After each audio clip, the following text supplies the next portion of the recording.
Nous sommes de retour pour la deuxième partie de l'émission Le Monde en 7, toujours avec mes deux invités, Firmin Teko Agbo et Zana Sadio Hitu. On va passer maintenant à la France. C'est rare qu'on passe du côté de l'Occident, mais on appelle Le Monde en 7. Donc du côté de la France, nous évoquons la Macronie qui s'essouffle. Le Premier ministre Michel Barnier n'a tenu que 3 mois. Il a été renversé par une motion de censure du Parlement. Dans la foulée, Emmanuel Macron a nommé un nouveau Premier ministre, François Bayrou, qui aujourd'hui est en train de vouloir former son gouvernement. Il a rencontré le mercredi dernier, dans l'après-midi, le président de la République. Il a poursuivi également les consultations dans la même journée, des consultations tendant à la formation d'un nouveau gouvernement. Et il a notamment reçu le ministre démissionnaire de l'Intérieur, Bruno Retailleau, dont plusieurs députés réclament la tête. Il faut dire que François Bayrou est présenté comme celui qui va créer le consensus, mais également déjà menacé par une motion de destitution. La France insoumise ne veut pas voir François Bayrou au poste de Premier ministre. Je sais que Firmin Teko Agbo, la politique française vous intéresse beaucoup. Est-ce que tous ces remous auxquels on assiste aujourd'hui ne sont que des balbutiements de l'agonie de la Macronie? Oui, bien sûr. Vous savez, les Français ont commis une erreur, c'est d'avoir confié le pouvoir français à un jeune de 39 ans. C'est parce qu'il est jeune? Ouais, moi aujourd'hui, je m'aperçois que confier le pouvoir politique suprême à un jeune, c'est une erreur, surtout quand ce jeune n'est pas trop ouvert, vous avez tous les problèmes. Vous rappelez, lorsque Macron est arrivé au pouvoir, la première boute qu'il avait commise, il avait chassé, licencié son chef d'état-major général. Et vous voyez après la suite, toutes les boudes qu'il a eu à commettre dans le Sahel. C'est-à-dire, il manque de vocabulaire. Il traitait à Choguel Maga d'enfants de 2 gouvernements. Il parle mal aux gens, et ainsi de suite. Ça veut dire, en réalité, tout d'abord, lui-même, il ne s'est pas construit politiquement. C'est ça le problème. Il ne s'est pas construit politiquement. Et, il n'a pas de parcours politique. Il n'a pas de parti politique. Il n'a pas de parti. C'est pour cela, entre-temps, en 2014, devant le journaliste français Laurent Delahouche, Nicolas Sarkozy disait, mais être ministre, ça ne s'improvise pas, c'est un parcours. Et Macron, très jeune, il travaille avec les Rothschild. À 34 ans, il devient déjà multimilliardaire. Et un certain, comment il s'appelle, Jacques Attali, qui le fait rencontrer qui le présente à Hollande en novembre 2011. On dit oui, il faut l'aider. Et Hollande qui devient président, il le nomme secrétaire général adjoint de l'Élysée. Après, Hollande le nomme ministre. Et après, Hollande lui dit, ok, vas-y. Et moi, je démissionne. Je démissionne, mais je renonce à me positionner pour la présidentielle 2017 et c'est fini. Et on casse la droite, on casse la gauche et on laisse tout le boulevard aux jeunes qui deviendra plus tard président. Regardez les 2 élections d'Emmanuel Macron. Il a été face à qui? Marine Le Pen. Pourquoi Macron pouvoir s'en sortir face à Fillon dans un débat ou face à un certain Juppé? Jamais. Même face à un certain François Bayrou. Jamais. Ou face à un certain Hollande ou un certain Nicolas Sarkozy. C'est-à-dire, la voix lui était tellement balisée, il a cru que devenir président de la France, c'est un jeu dont on fait du n'importe quoi. Il ne comprenait rien de la politique française, il ne comprenait rien des institutions de la Ve République. Il aurait peut-être une certaine expérience, il n'aurait jamais dissous le Parlement. C'est la première grande erreur qu'il a commise. Dominique de Villepin a fustigé cette... Oui, même François Hollande dit, mais c'est une erreur. Jacques Chirac a commis la même erreur. Tout à fait. En 1997. Il a perdu la majorité. Il a perdu la majorité. Mais on dit non, rien ne t'oblige à dissoudre l'Assemblée nationale. Ne dissout pas l'Assemblée nationale. Il se dit, non, je peux dissoudre l'Assemblée nationale et puis c'est fini. Et c'est ça qui nous met qui met les Français dans cette situation aujourd'hui. Ils n'arriveront pas à s'en sortir. Vous savez, ceux qui ont lu des documents sur les institutions de la 4e République française, c'est-à-dire la Constitution du 26 octobre 1946, de 46 à 58, et quand vous lisez tout ce parcours-là, et aujourd'hui, tout ce qui est en train de se passer, vous voyez qu'en réalité, c'est la même chose qui revient. C'est pour cela que le général de Gaulle est arrivé au pouvoir. Parce qu'en réalité, lorsque la Constitution de la 4e République a été votée, de 1946 à 1958, il y a eu plus de 21 gouvernements qui se sont succédés. Et à peine le gouvernement durait 6 mois. plus de 21 gouvernements. De Gaulle a dit non, ça ne peut pas continuer comme ça. Il faut essayer d'aller à une nouvelle république et de réussir à construire un système de bipartisme. C'est-à-dire qu'il y ait 2 grands partis. C'est-à-dire à l'issue des législatives, qu'on réussisse à avoir au moins une certaine majorité à l'Assemblée nationale. Parce que pendant ces 21 gouvernements, pendant ces 12 années, il est difficile d'avoir la majorité. On est obligé de passer à une coalition avant d'avoir la majorité. C'est-à-dire qu'il faut que beaucoup de partis coalisent et au sein de cette coalition, on dégage le Premier ministre. Mais De Gaulle a dit non, ce n'est pas possible. Ça va nous être toujours difficile. Et c'est pour cela qu'on est passé à la 5e République. Et maintenant, aujourd'hui, Macron, qui ne comprend pas cette expérience, qui ne comprend pas la manière dont les gens ont souffert, il se dit, mais je me dissous l'Assemblée. Et maintenant, c'est ça qui nous met dans cette situation aujourd'hui. Et il est difficile pour les Français d'avoir la majorité. Il ne sera difficile encore que sous Macron d'avoir la majorité. Et tant qu'ils n'auront pas, tant qu'un seul parti n'aura pas la majorité, ils passeront toujours d'instabilité gouvernementale à instabilité gouvernementale. Et c'est ça qu'ils sont en train de vivre. Alors aujourd'hui, est-ce qu'on peut considérer que François Bayrou est celui qui va sauver la Macronie? Avant de répondre à la question, j'aimerais commenter le développement de Firmin parce qu'il a dit des choses intéressantes et des choses sur lesquelles je ne partage pas le même avis. Concernant l'âge, de début 39 ans. Notre président de la République, il est né en 1966. Il est arrivé en 2005. Faites la différence. Début quarantaine. Donc ce n'est pas forcément l'âge le problème avec Macron. Peut-être il n'a pas tiré les expériences, comme vous le dites, de l'histoire de la République française. Parce que ce qui est intéressant et qui a attiré mon attention, et vous l'avez si bien dit, lorsque vous avez une Assemblée nationale qui est fragilisée ou bien fragmentée entre plusieurs partis politiques et qu'il faut une coalition pour dégager une majorité, alors vous avez une instabilité institutionnelle. Parce qu'il suffit qu'un parti de cette coalition ne soit pas d'accord ou bien fasse du chantage pour faire voler en éclats, n'est-ce pas, la coalition.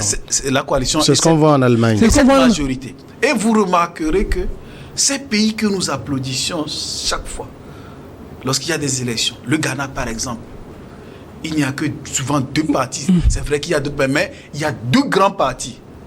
Vous prenez les États-Unis, les autres pays où vous voyez que la démocratie marche à perfection, c'est comme ça. Et pour aller vers des institutions vraiment fortes, il faut décourager cette affaire de plusieurs partis politiques. Et je pense que c'est dans cette direction que nous allons avec la 5e République togolaise. Parce que dans la configuration, excusez-moi de faire ce détour, parce que dans la configuration actuelle, pour pouvoir s'imposer à l'Assemblée nationale, il faut vraiment que les partis de l'opposition puissent, n'est-ce pas, coaliser leurs efforts. Parce qu'à eux seuls, ils ne peuvent pas vraiment dégager une majorité dans la plupart des circonscriptions électorales lorsqu'il s'agit d'élections législatives régionales. Et c'est la même chose qui s'est faite aussi au Bénin avec la réforme du code électoral.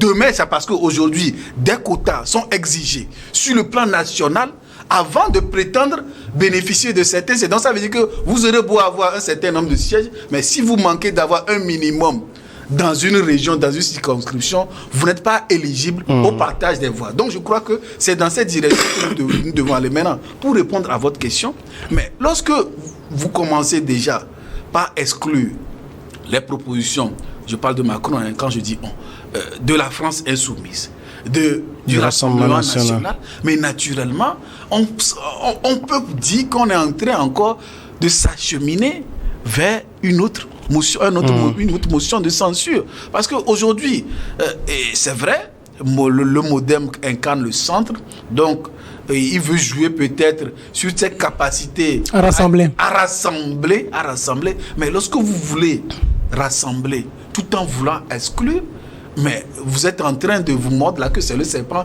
qui se mord la queue. Et il y a de fortes chances que si cette tendance continue, en voulant mettre de côté, ignorer le poids réel que présente la France insoumise aujourd'hui, mais je pense que Bayrou lui-même risque d'être éjecté, d'être censuré par l'Assemblée nationale française. Et justement, la question aujourd'hui, c'est qu'on a vu Bayrou consulter, mais il semble un peu être dans une posture d'écarter RN et France Insoumise. Est-ce que ce n'est pas un risque pour lui aujourd'hui? Oui, mais avant de répondre à cette question, mais quand vous parlez de Fonia Singbe, lui, il avait un parcours politique. Fonia Singbe, son père, c'était le président de la République. Fonia Singbe a été député de Brita, vous imaginez. Il était ministre de François Hollande. Oui. Non, en France. Mais Macron n'a jamais été député. C'est-à-dire, il n'a jamais été élu de la République. Il n'a jamais été élu de la République avant d'être élu le grand élu, président de la République. Mais regardez, est-ce que c'est un risque? Oui, c'est un risque. Le problème, c'est quoi? Le problème aujourd'hui, ce n'est pas Bayrou. La France est soumise, le RN, ils n'ont rien contre Bayrou. C'est la personne de Macron qui dérange. C'est ça, au fait. Même Bayrou, le mépris des poids de l'Assemblée nationale. Oui, il a un certain mépris. Oui, il a un certain mépris. Voilà, c'est ça. Moi, ça m'offusque. Oui. Parce qu'il y a certains partis qui ont fait de bonnes personnes, mais il ne peut pas se permettre de les mettre de côté. Oui. Non, au fait, c'est quoi? Qui a engendré tout ça? Avant, le RN n'avait pas assez de poids. C'est Macron. Macron était tellement si fragile que ça a permis au RN de monter. Ouais, un jeune Bardella a failli devenir Premier ministre. Et puis regardez aussi, il y a quelque chose que les gens ne voient pas. Regardez toutes les équipes gouvernementales que Macron a eu à avoir. Et regardez toutes les équipes gouvernementales que François Hollande a eu à avoir. Les Chirac, les Sarkozy. Macron a eu des équipes très jeunes. Mais c'est-à-dire, c'est ça qui a fragilisé la France au fait. Sous lui, on a eu le plus jeune Premier ministre, de la France. Oui, l'inexpérience de ces jeunes. Surtout l'inexpérience. C'est ça qui a fait que, on dit aujourd'hui, la France est en faillite. La France, il y a beaucoup d'entreprises qui quittent la France, qui ont fermé, et ils sont dans ce système de délocalisation. C'est-à-dire, on dit Macron, même entre-temps, on avait eu une porte-parole du gouvernement qui était une Africaine. Les Africains applaudissaient vraiment, on disait que oui, les Africains sont là. Mais regardez ce que ça a donné pour la France. Macron, son problème, c'est l'inexpérience. Aujourd'hui, Bayrou, qu'est-ce qu'il peut? Parce qu'il sait qu'en réalité, vous avez peut-être un ministre RN dans le gouvernement, ça va être tellement compliqué. Vous avez la France insoumise dans le gouvernement, ça va être compliqué. Là, ils ont déjà refusé qu'ils ne participeront pas à ce gouvernement. Oui, mais là, François Bayrou a besoin de l'appui, soit. Oui, en fait, je pense qu'il mise aussi sur un éclatement du NFP, le Nouveau Front Populaire. Oui. Et s'ils s'entendent avec, par exemple, un parti comme les socialistes qui rejette une motion de censure, ça veut dire qu'il ne peut pas y avoir de motion de censure. Oui, en réalité. Donc, la meilleure des choses, c'est qu'il arrive à s'entendre un peu avec Olivier Faure, c'est ça? Oui. Olivier Faure. Mais s'il arrive à avoir Olivier Faure et d'autres, moi, je pense que ça peut aller. Mais si, avec ça, il peut avoir la majorité, il n'y aura plus de motion de censure. Et aussi, même si à l'avenir, certaines lois devraient passer, il va être obligé d'utiliser la 49.3. C'est-à-dire, il dit, OK, vous n'êtes pas d'accord, mais on fait adopter par la 49.3. Mais la France, il faut le connaître. Une mesure antidémocratique. Antidémocratique, mais qui est dans leur constitution. C'est pour ce genre de situation. Regardez, Macron. Vous savez, les Français n'ont jamais... En fait, moi, j'ai compris que les Français n'ont jamais aimé Macron. Regardez, même sous Hollande, c'était lui qui avait proposé la loi Macron. La loi économie sous Hollande. Cette loi, toute l'Assemblée nationale à l'époque l'avait rejetée. Hollande a été obligé, ils ont été obligés d'utiliser l'article 49.3 parce que à l'Assemblée nationale, la loi avait été rejetée. Parce qu'on disait que c'est qui ce jeune-là qui vient nous présenter cette loi-là. Et n'oubliez pas non plus, la loi sur les retraites. Comment ça a été adopté? Les gilets jaunes. N'oubliez pas les gilets jaunes. Ça veut dire, en réalité, Macron, il a tellement embêté les Français que les Français sont aujourd'hui fatigués de lui. Et aujourd'hui, avec ce qu'il a à l'Assemblée nationale, moi, je prie pour que eux, au moins, ils arrivent à accepter François Bayrou et qu'ils accompagnent doucement Macron jusqu'en 2027. Parce qu'à cette allure, moi, je ne souhaiterais pas que qu'il démissionne. Parce que lorsqu'il y aura assez de pression, il va être obligé de démissionner. N'oubliez pas, le référendum de 2005, les Français, à l'époque, c'était le référendum sur le traité de la Constitution européenne. Les Français, on leur demandait d'aller dire oui par rapport à ce test. Les Français sont allés dire non. À l'époque, on ne sanctionnait pas le test. Ils sanctionnaient Chirac. Et ils voulaient que Chirac démissionne. Moi, j'avais un professeur de droit constitutionnel à l'époque qui disait qu'en réalité, vous savez, avec tout le parcours de Chirac, vous voyez Chirac démissionner parce qu'en réalité, il lui restait 2 ans. Maintenant, ici, Macron, il lui reste 3 ans. Est-ce que les Français sont prêts à le supporter jusqu'en 2027, très jeune? Et je pense que, vous savez, Macron, il craque trop vite aussi. Et il répond, il craque trop vite. C'est la jeunesse. Il lui manque un certain nombre de choses. Peut-être sur le plan psychologique. C'est un président, on dirait aussi, qui est... Vous vous rappelez, dans son premier mandat, on le présentait comme Jupiter. On dirait qu'il vit sur, j'ai envie de dire, dans une réalité parallèle. Je ne sais pas si vous avez suivi ses propos qu'il a tenus quand il est parti à Mayotte, confronté au cyclone. Il dit, vous avez la chance d'être en France. Des propos qui ont choqué tout le monde. On a l'impression d'avoir un président déconnecté de la réalité. Oui, je pense que, d'ailleurs, les Français, ou bien la classe politique française ne lui pardonnera pas beaucoup de choses. Parce que c'est sous lui que la France a été chassée du Sahel. Et c'est sous lui que ça ne va pas. Il n'a pas vraiment su conserver ce lien de la France avec les autres peuples. Justement. Donc, comme vous le dites, il est assez déconnecté d'un certain nombre de réalités. Parce que lorsque cette affaire a commencé, c'est-à-dire les brouilles entre ces pays-là sont commencés début 2014, où la Russie a commencé par envoyer ses pions en Afrique, etc. Elle a commencé par tisser ses relations diplomatiques avec les pays. La France n'a jamais pris ça au sérieux. Et jusqu'à aujourd'hui, là où on en est, 10 ans plus tard. Donc, je pense que nous avons un président français, comme vous l'avez dit, qui vit quelque part, peut-être sur Jupiter, pas sur la Terre en tout cas. Et c'est sûr que moi, je vois plus le Rassemblement national venir. Aux prochaines élections présidentielles, il y a de fortes chances que parce que les politiques socialistes, Sarkozy de la droite, tous ont failli. Il ne reste qu'aujourd'hui que la France insoumise et le Rassemblement national. Et n'eût été cette affaire de pacte qu'ils ont entre eux pour faire barrage à chaque fois au Rassemblement national. Mais jusqu'à quand ils vont ce pacte-là qui est entre eux va tenir? Jusqu'à quand? Et de toute façon, tout ce qui se passe aujourd'hui donne plus de crédibilité, plus d'audience et de popularité au Rassemblement national. Attendez, regardez, par exemple, on va donner le pouvoir à qui Marine Le Pen ou à son ami Jean Bardella. Ils n'ont pas d'expérience. À 28 ans, qui n'a jamais travaillé. À 28 ans, il n'a jamais travaillé. Française le permet. Oui, c'est ça, en fait, c'est ça. Les Françaises les lisent. Oui, c'est ça. Ce sera le choix des Français. Ce n'est pas à vous, à moi. Si les Français jusqu'à 28 ans, il fait l'affaire, il le fera. Oui, mais ils doivent tenir compte de ce que Macron est en train de faire. Samuel, je vous parlais de vocabulaire. Macron a un problème de vocabulaire. Vous avez la chance d'être en France. Vous voyez un Chirac tenir de ces propos. Regardez par exemple Mitterrand, Chirac. C'est-à-dire la posture de leur discours même. Les Français, les Africains ont voulu la démocratie.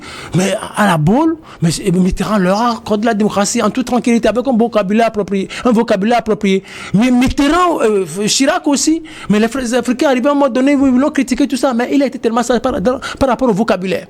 Regardez, il y avait eu, avant qu'on nous nomme. Mais ils ont créé. Voilà, c'est ça en fait. Même Macron, lui, néocolonialiste pour les. Bien sûr, c'est ça en fait. Donc ils savent, sur le plan de la diplomatie, ils savent gérer. Aujourd'hui, j'aurais même appris que Macron n'arrive même plus à s'entendre avec le sous-sol de Quai d'Orsay. Parce que tout ce qu'on lui dit, même, vous avez dit ça, mais tous les Français presque ne sont pas d'accord avec sa politique internationale. La politique africaine de la France aujourd'hui, elle est rejetée par les diplomates français. Regardez comment on a de faire avec le Niger. Le président là, vous voulez défier ça avec votre ambassadeur sur place. Oui, et regardez comment l'ambassadeur même a été traité.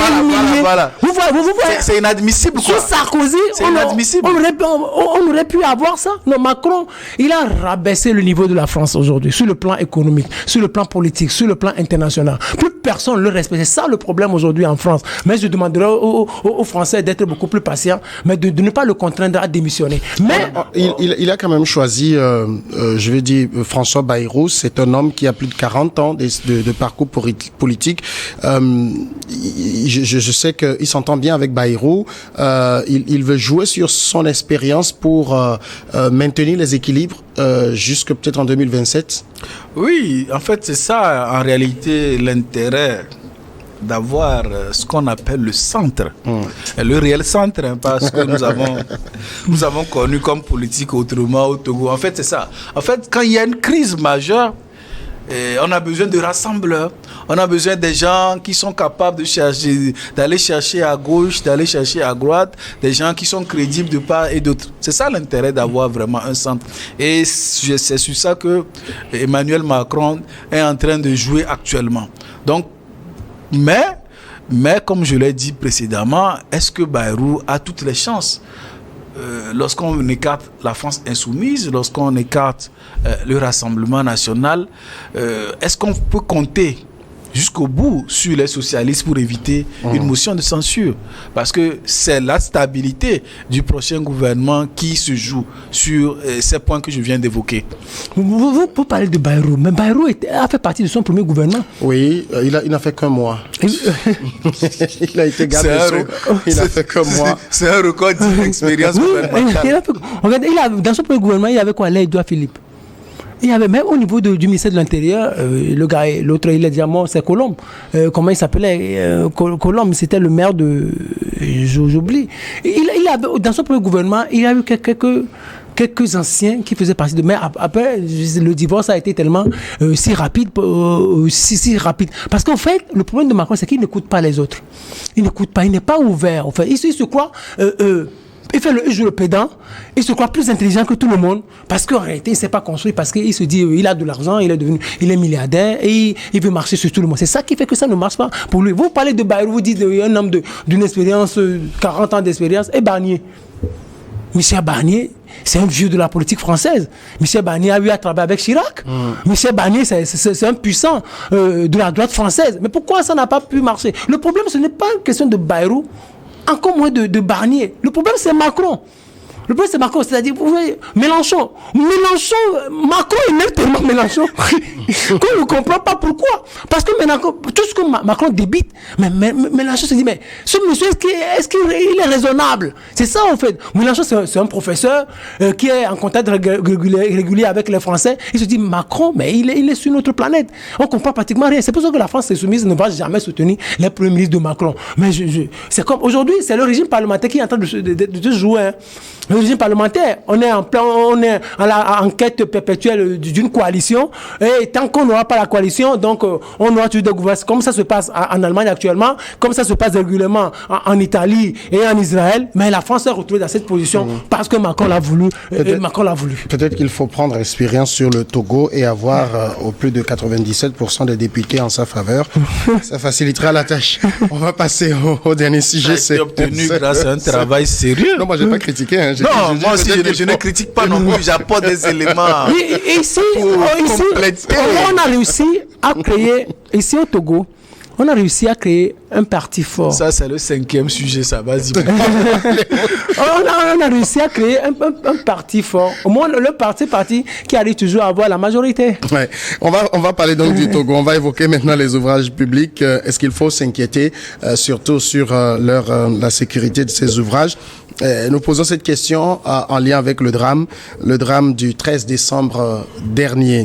On aurait pu en parler le samedi dernier, mais l'événement venait de se passer, on n'avait pas assez d'éléments dessus. Selon les constatations, voilà, il ressort qu'un camion semi-remorque. Là, je suis en train de lire les termes du communiqué du ministre de la Sécurité. Un camion semi-remorque transportant une citerne de gaz surdimensionnée en circulant dans le sens sud-nord, a percuté la passerelle supérieure de la plateforme supérieure de la passerelle piétonne d'Aguezongo.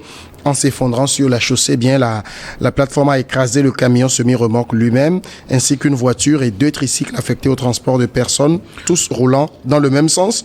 Le bilan est très lourd, 8 morts sur les lieux de l'accident, 3 blessés graves évacués à l'hôpital pour des soins et d'importants dégâts. Notons que la plateforme a été détruite dans la même journée. On a eu un bouchon énorme sur la voie. Il faut dire que le Togo n'a qu'une seule voie internationale, en allant vers le nord. C'est la seule, et lorsqu'elle est bloquée, bien c'est l'enfer sur terre. Mais ce drame pose beaucoup de questions. Zana Sadio Hichou, la première question, quand je regarde les termes du communiqué, on parle de camions, citernes, de semi-remorques transportant une citerne de gaz surdimensionnée. La question tout de suite, comment une telle voiture a pu se retrouver en circulation dans le pays? Oui, c'est une question tout à fait normale, parce que je pense que les représentants de la loi, les policiers, ceux qui font les contrôles, ils ont, ou bien je suppose qu'ils ont une idée de la hauteur des infrastructures routières qui sont sur cette nationale-là, qui est empruntée, la voie principale d'ailleurs, pour joindre les pays de l'Interland. Et donc à partir de ce moment-là, il faut questionner les contrôles qui ont été faits. Est-ce que des contrôles de ce genre existent d'abord? Est-ce qu'elles ont été faites? Si elles ont été faites, est-ce que des gens ont laissé passer parce qu'on a glissé un billet ou pas? Et ça, c'est des questions sérieuses qu'il faut se poser. Et quels ont été, n'est-ce pas, les messages d'alerte? Je crois qu'à certains endroits, lorsque vous approchez, par exemple, des péages, vous approchez de ces ponts, il y a des poteaux qui ont cette même hauteur-là. Et lorsque le gabarit de votre véhicule dépasse, déjà vous allez heurter ce poteau-là. Déjà, c'est une alerte pour vous dire que non, vous ne passerez pas. Il y a des indications, des signalisations. Est-ce que aujourd'hui, parce que ce n'est pas seulement sur cette voie qu'il y a des passerelles. Le week-end passé, je suis allé à Togoville, j'en ai vu sur la voie. Et je vous assure qu'à chaque fois, lorsqu'on était proche, mais chacun faisait sa prière. On se pose beaucoup de questions. Est-ce que vraiment l'ouvrage était sécurisé, ou bien c'est le choc qui a produit vraiment l'effondrement de la structure? Si c'est le choc qui a provoqué, mais d'autres véhicules auraient pu dérailler et percuter. Si ce n'est pas, comment on appelle, la passerelle supérieure, un poteau de cet ouvrage, qu'est-ce qui se passerait? Donc, c'est comment on appelle ça, les aspects techniques de l'ouvrage maintenant qu'il faut questionner et autres. Mais est-ce qu'il y a vraiment des contrôles qui permettent de s'assurer de la sûreté de l'ouvrage? Est-ce que des contrôles périodiques sont faits? Et s'ils sont faits, quels ont été les derniers rapports? Est-ce que tout cela est fait? Bon, maintenant, ce ne sera que des questions que nous poserons. Le gouvernement a annoncé des enquêtes et on espère vraiment que ces enquêtes-là vont donner des réponses à nos interrogations aujourd'hui, et pour que ce genre de drame puisse être évité et surtout être anticipé. Firmin Tekoh Agbo, depuis la survenance du drame, on voit certains s'interroger même déjà sur la solidité même de l'ouvrage, parce que un camion qui percute la passerelle supérieure et cela s'effondre, c'est dire qu'il y a un problème de construction. Oui, ça, c'est le seul aspect qui me dérange dans l'histoire. Comment ça a pu s'effondrer comme ça en un, deux, trois mouvements, et ça s'est effondré comme ça? Ça veut dire qu'en réalité, ceux-là qui ont fait le travail, ils ont manqué à quelque chose. Parce qu'en réalité, c'était vraiment dur, c'était vraiment solide, mais je ne pense pas que cela pourrait s'effondrer. C'est parce que ça s'est effondré qu'en réalité, il y a eu tout ce drame. Excusez-moi de vous couper. Ils ont manqué à quoi? Est-ce que vous n'êtes pas sûr? Est-ce qu'ils n'ont pas construit les choses qui étaient conformes aux spécifications en amont? Peut-être c'est ça aussi. Peut-être qu'en amont, ce qu'on leur a dit de faire, c'est ça qui ne correspondait pas vraiment à des normes qui garantissent une sécurité. Donc on ne peut pas aujourd'hui, sans avoir des informations sérieuses, accuser ceux qui ont construit. Peut-être ceux qui ont construit conformément à ce qu'on leur a demandé de construire aussi. Donc il y a assez de zones d'ombre, parce que ce qui a été fait n'est pas bien, n'a pas été bien fait. Peut-être que c'est un problème de conception. Oui, alors peut-être que c'est un problème d'exécution. On va chercher. C'est l'enquête qui va nous situer. Qui va nous situer. Ça, c'est vraiment dangereux. Et puis, même c'est une question de spécification où ceux-là qui ont contribué à ce qu'on ait cette passerelle-là comme ça, moins solide, mais c'est-à-dire ceux-là doivent être poursuivis. Ça veut dire qu'ils ne sont pas sérieux. Parce que c'est sur une grande route. Et des choses comme cela, peuvent se passer à tout moment. Et voilà que ces choses-là se passent aujourd'hui. Mais le camion, le chauffeur, lorsque lui-même il arrivait, est-ce qu'il ne voyait pas? Moi, j'aurais appris que peut-être il est allé pour une fois et avant de revenir un peu en arrière, avant de foncer. Dans quelle année en arrière, il espérait que la soupe s'abaisse. Je me suis posé cette question. Mais quand lui-même il arrivait, est-ce qu'il ne voyait pas, il ne regardait pas? Non, vous savez, à l'œil nu, on ne peut pas savoir. Sincèrement, à l'œil nu, vous ne pouvez pas savoir. C'est-à-dire qu'il faut qu'on soit... C'est-à-dire, vous conduisez un véhicule, à l'œil nu, comme vous ne savez pas si la structure, c'est-à-dire le gabarit de votre véhicule peut aller, s'il n'y a pas une indication, une alerte, ou bien ce genre de poteau dont je parle. Et c'est très important. S'il y avait eu ces poteaux-là, c'est ça qui l'aurait heurté et ça lui aurait attiré son attention. Dans un véhicule, vous ne savez pas si la hauteur, à moins que vous... Et pour avoir cette information-là, il faut forcément passer par un contrôle qui vous dit attention, avec ce gabarit, vous ne pouvez pas passer par ici. Donc, si vous voulez joindre la ville, bien quitter la ville, prenez cette voie-là. Donc, si ces contrôles-là n'ont pas été faits, pour attirer l'attention de quand on regarde, par exemple, les images que le technicien est en train de projeter, vous voyez, c'est littéralement toute la passerelle qui est tombée. Et moi, j'interroge, ça, c'est l'ouvrage. Parce qu'un camion l'a touché. Je ne suis pas sûr que le camion était à 100 à l'heure. Il l'a touché. Mais c'est juste sa tête, hein. Oui.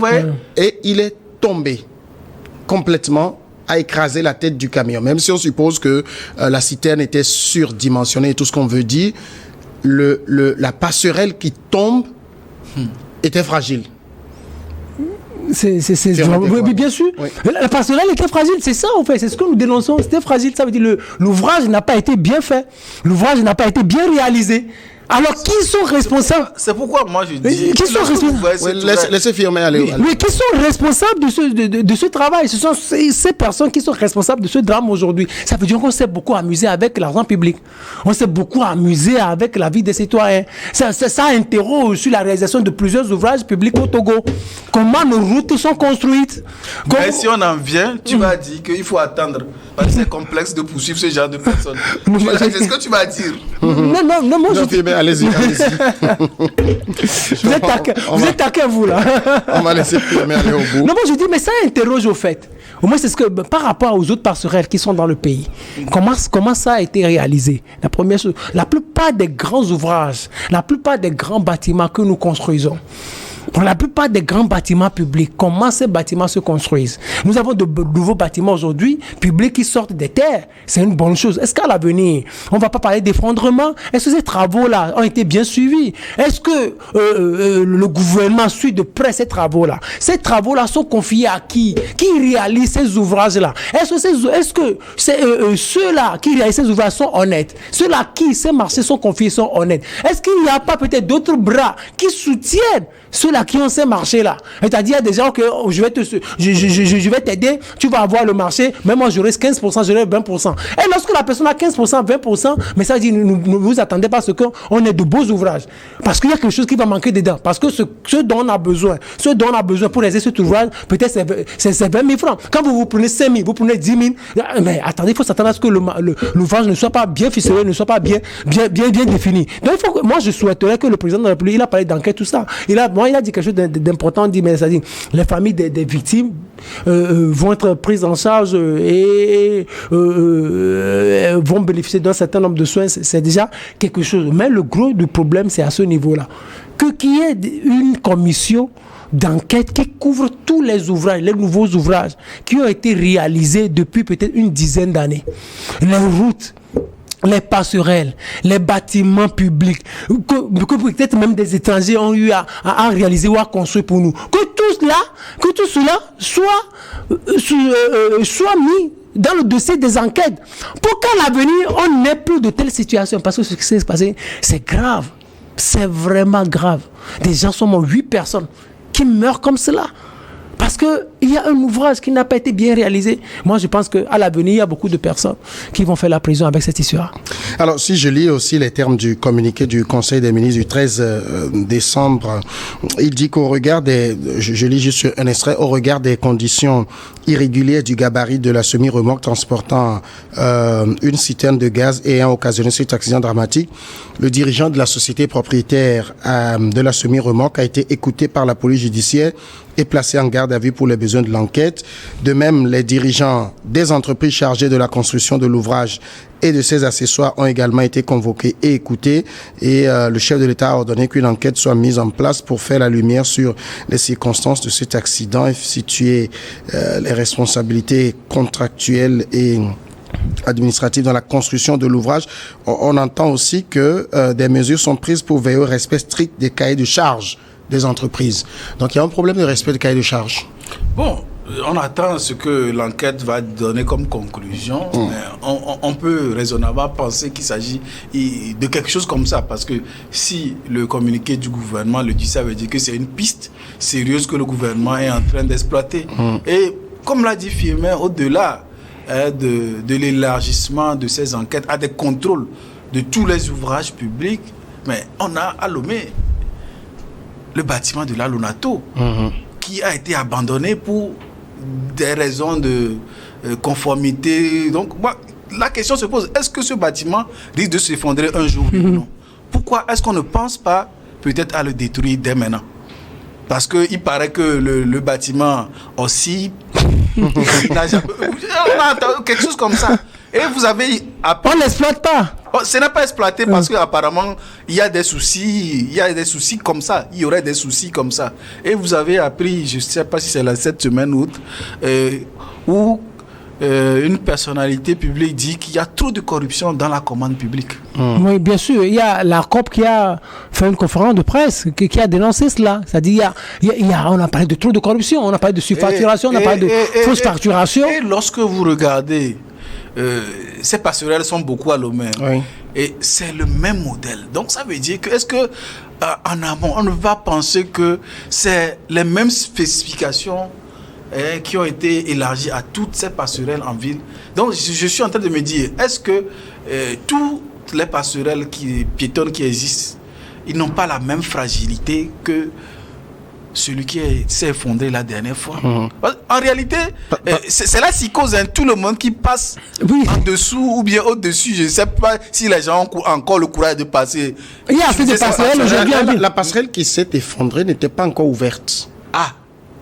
C'était pas encore utilisé par les piétons. Parce qu'il y avait toujours les bétons qui étaient posés en dessus. Donc, c'était pas encore exploité véritablement. C'est comme presque toutes les passerelles qui ne sont pas encore véritablement exploitées. C'est de nouveaux ouvrages. Et dans le communiqué du Conseil des ministres, on lit par exemple que des instructions ont été données pour conduire une inspection de l'ensemble des passerelles pour renforcer le dispositif de contrôle de la charge à l'essieu. En parlant de charge à l'essieu, avant de venir au contrôle des passerelles, quand on regarde la circulation sud-nord, je ne sais pas trop, vous me direz, est-ce qu'il y a un point de contrôle de charge à l'essieu en quittant le sud ici vers le nord?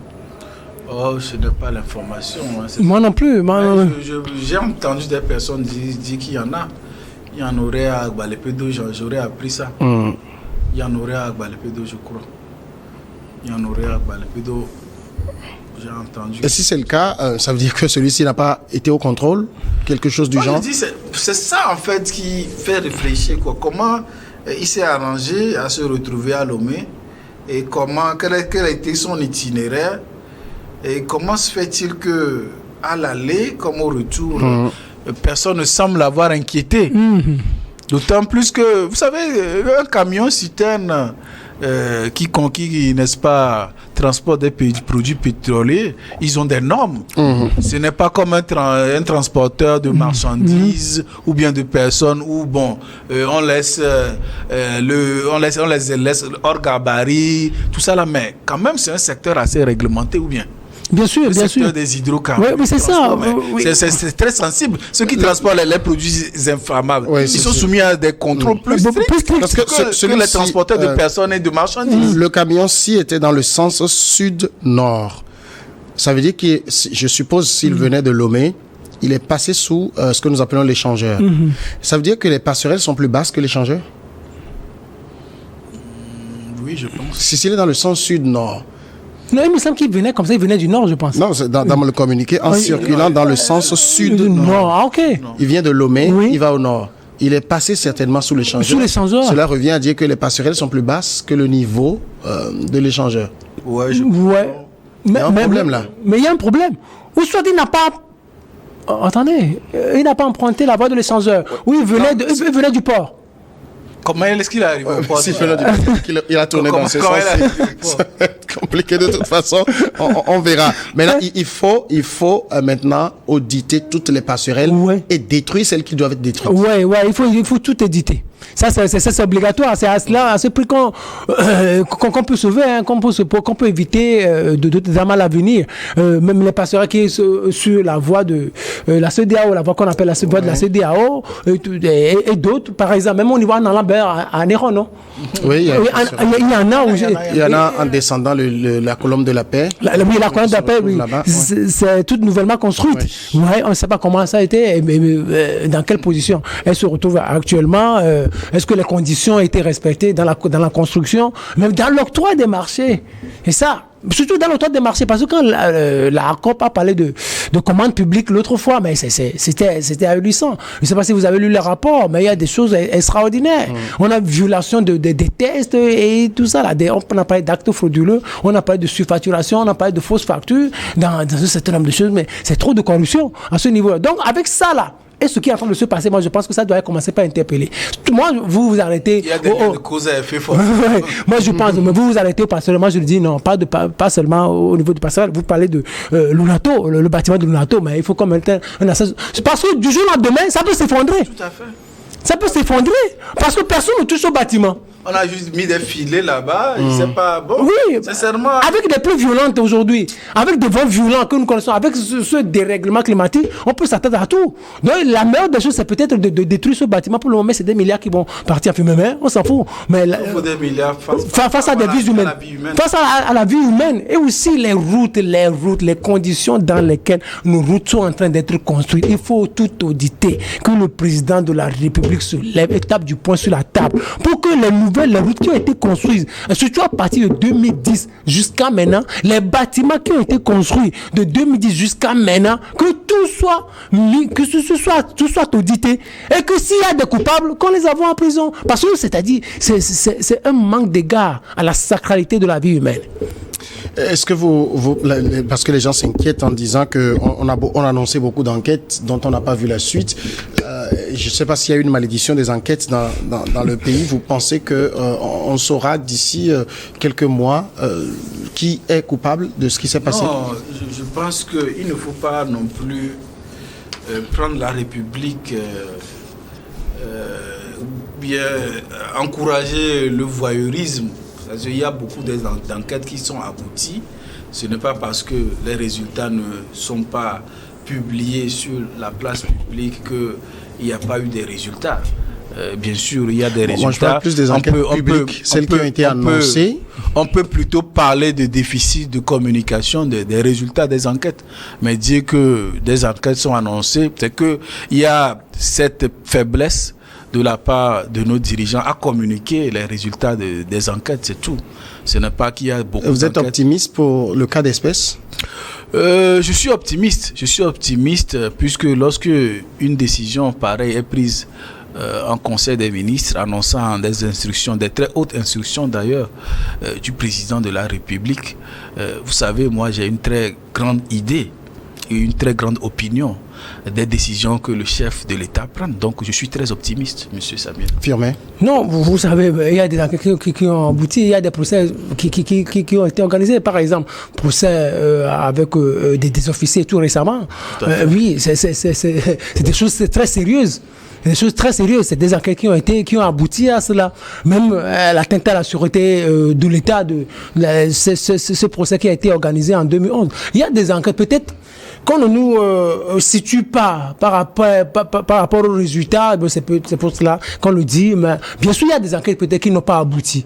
Les Togolais ont raison de le dire aussi. Par exemple, l'affaire sur l'incendie des marchés, jusqu'à présent, on ne connaît pas profondément ce qui s'est passé réellement, qui ont incendié les marchés. On n'a pas encore les résultats. Peut-être les résultats sont là, mais publiquement on ne les a pas encore rendus.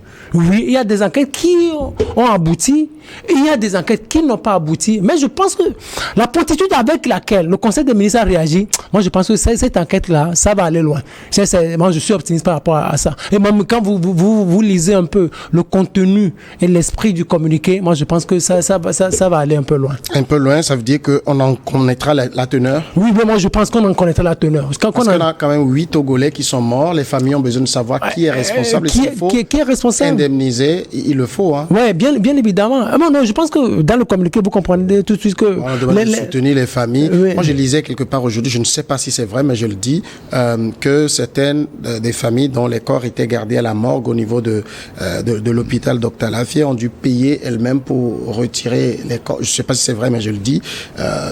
Si c'est le cas, il faut que l'État puisse... Non, en réalité, M. Samuel, il y a des situations comme ça.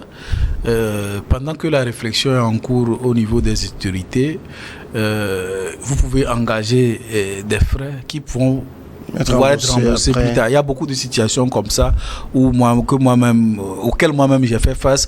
Vous êtes obligé dans l'urgence de la situation de décaisser, mais soyez-en sûr, lorsque la décision sera prise, vous serez, n'est-ce pas, désintéressé. Et toutes les condoléances aux personnes, les familles éplorées par cette dramatique situation. Messieurs, Firmin Tekou, merci d'être passé. Merci Samuel, oui. Je suis sûr que c'est le dernier passage avant la fin d'année, donc joyeux Noël, bonne fête. Merci beaucoup. Joyeux Noël. Pensez à nous inviter pour le réveillon. Qui nous? Vous les pasteurs. Invité, c'est vous qui avez les cotisations. Samuel, il faut nous inviter, il faut partager la dîme avec nous. Si c'est pour ça qu'on est pasteur, je vous signale qu'on ne donne pas la dîme chez moi.